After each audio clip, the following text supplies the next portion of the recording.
எனது நன்றியை தெரிவித்துக் கொள்கிறேன். நான் தாரேன், உட்காருங்க. நான் தருவேண்டி சொல்லிருக்கேன், உட்காருங்க. அமைச்சராக பொறுப்பேற்றவுடன் முதல் முறையாக நினைச்ச நேரத்தில் தான் உங்களுக்கு திண்டுக்கல் இன்று சட்டசபை கூட்டத்தில் அமைச்சர் பேசிக் கொண்டிருக்கும் பொழுது அதிமுகவினர் வாய்ப்பு கேட்டு அமளியில் ஈடுபட்டுள்ளனர். சபாநாயகர் அப்பாவு அவர்களிடம் வாய்ப்பு தருகிறேன் என கூறியும் அதிமுக எம்எல்ஏக்கள் அமராததால் அங்கு சிறிது நேரம் சலசலப்பு ஏற்பட்டுள்ளது. தர்மத்தின் வாழ்வுதனை சூதுகவும் மீண்டும் தர்மம் வெல்லும் என்ற வாக்கிற்கேற்ப மாண்புமிகு முதலமைச்சர் அவர்கள் பொறுமையாக சட்ட போராட்டம் நடத்தி மாநிலத்தின் சுயாட்சியை மீட்டெடுத்திருக்கிறார். சூதை வென்று தர்மத்தை வாழ வைத்த நம் தண்ணீர்களாத முதல்வர் அவர்களை வணக்கத்துடன் பாராட்டி மகிழ்கிறேன்.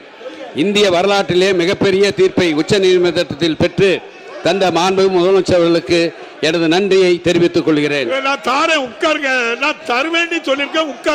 அமைச்சராக பொறுப்பேற்றவுடன் முதல் முறையாக நினைச்ச நேரத்தில் தான் உங்களுக்கு திண்டுக்கல் மாவட்டத்திற்கு அமைச்சர் டிசம்பர் 2023/12/2022 வருகை தந்து ஒட்டத்தம் தொகுதியில் தர்மத்தின் வாழ்வுதனை சூதுகவும் மீண்டும் தர்மம் வெல்லும் என்ற வாக்கிற்கேற்ப மாண்புமிகு முதலமைச்சர் அவர்கள் பொறுமையாக சட்ட போராட்டம் நடத்தி மாநிலத்தின் சுயாட்சியை மீட்டெடுத்திருக்கிறார்.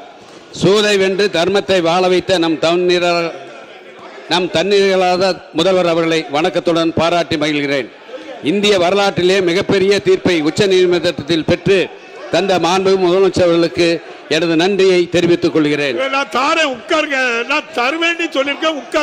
அமைச்சராக பொறுப்பேற்றவுடன் முதல் முறையாக நினைச்ச நேரத்தில் தான் உங்களுக்கு திண்டுக்கல் மாவட்டத்திற்கு அமைச்சர் டிசம்பர் 2023/12/2022 வருகை தந்து ஒட்டத்தம் தொகுதியில் செய்திகளை உள்ளது உள்ளபடி தெரிந்து கொள்ள ரெஃப்ளெக்ட் நியூஸை சப்ஸ்கிரைப் பண்ணுங்க.